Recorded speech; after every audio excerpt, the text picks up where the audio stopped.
Student good morning.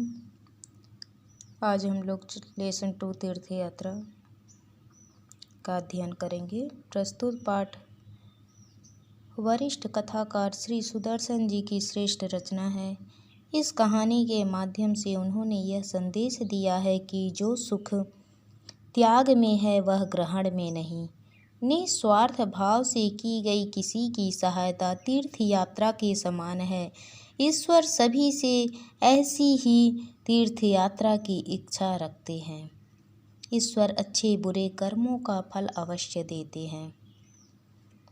लाजवंती के यहाँ कई पुत्र पैदा हुए, मगर सब के सब बचपन में ही मर गए। आखिरी पुत्र हेमराज उसके जीवन का सहारा था। उसका मुँह देखकर वह पहले बच्चों की मौत का दुख भूल जाती थी।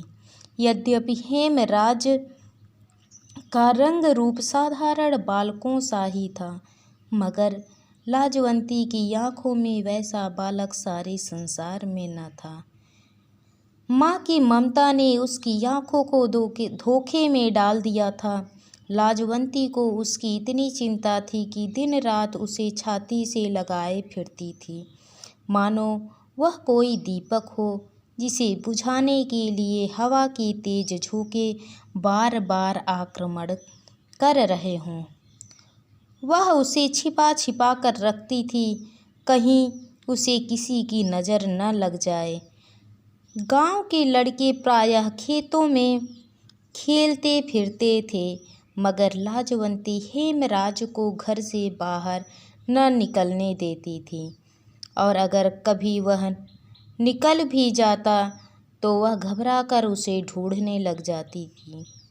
गांव की स्त्रियां कहती, हमारे भी तो बच्चे हैं, तू जरा जरा सी बात में यूँ पागल क्यों हो जाती है। लाजवंती यह सुनती तो उसकी आंखों में आंसू लहराने लगते। भर्राए हुए स्वर में उत्तर देती, क्या कहूँ, मेरा जी डर जाता है।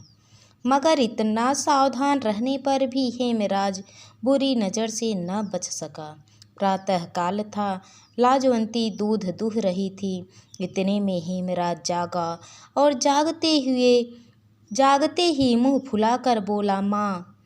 आवाज़ में उदासी थी। लाजवंती के हाथ से बर्तन गिर गया।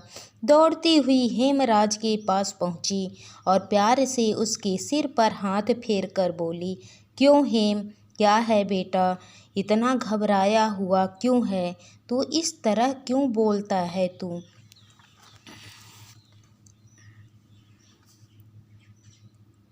हेमराज की आंखों में आंसू डबडबा आए। रुक रुक कर बोला, सिर में दर्द होता है, बहुत दर्द होता है। बात साधारण थी, मगर लाजवंती का नारी हृदय कांप गया। यही दिन थे, यही ऋतु थी जब उसका पहला पुत्र मदन मरा था। वह भी इसी तरह बीमार हुआ था। लाजवंती को अपने पैरों के नीचे से धरती खिसकती सी मालूम होने लगी। जिस तरह विद्यार्थी एक बार फेल होकर दूसरी बार परीक्षा में बैठते समय घबराता है, उसी प्रकार हेमराज के सिर दर्द से लाजवंती व्याकुल हो गई। गांव में दुर्गादास वैद्य अच्छे अनुभवी वैद्य थे। लोग उन्हें लुकमान समझते थे। सैकड़ों रोगी उनके हाथों से स्वस्थ होते थे। आसपास के गांवों में भी उनका बड़ा नाम था। लाजवंती उड़ती हुई उनके पास पहुंची। वैद्य जी बैठे एक पुराना साप्ताहिक समाचार पत्र पढ़ रहे थे। लाजवंती को देखकर उन्होंने समाचार पत्र हाथ से रख दिया और आंखों से ऐनक उतार कर बोले, क्यों बेटी, क्या बात है। लाजवंती ने चिंतित स्वर में उत्तर दिया, हेम बीमार है। वैद्य जी ने सहानुभूति के साथ पूछा, कब से। आज ही से। कहता है सिर में दर्द है, बुखार तो नहीं है, मालूम तो नहीं होता, आप चलकर देख लेते तो अच्छा होता। वैद्य जी का मनोरथ सिद्ध हुआ। उन्होंने जल्दी से कपड़े पहने और लाजवंती के साथ हो लिए। जाकर देखा तो हेमराज बुखार से बेसुध पड़ा था। वैद्य जी ने नाड़ी देखी, माथे पर हाथ रखा और फिर कहा, चिंता की कोई बात नहीं, दवा देता हूँ, बुखार उतर जाएगा। लाजवंती के डूबे हुए हृदय को सहारा मिल गया।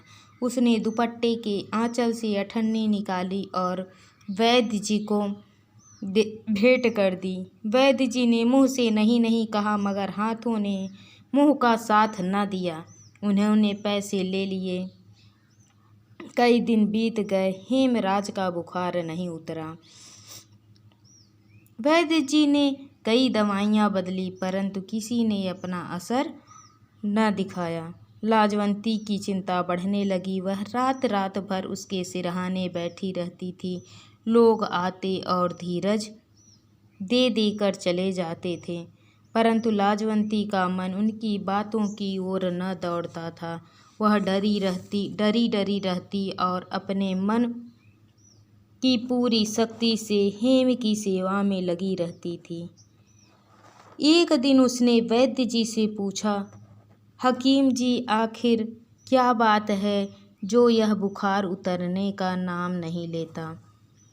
वैद्य जी ने उत्तर दिया, मियादी बुखार है। लाजवंती चौंक पड़ी। उसने तड़प कर पूछा, मियादी बुखार क्या अपनी मियाद पूरी करके उतरेगा? पर कब तक उतरेगा? 21वें दिन उतरेगा, इससे पहले नहीं उतर सकता। आज 11 दिन तो हो गए हैं।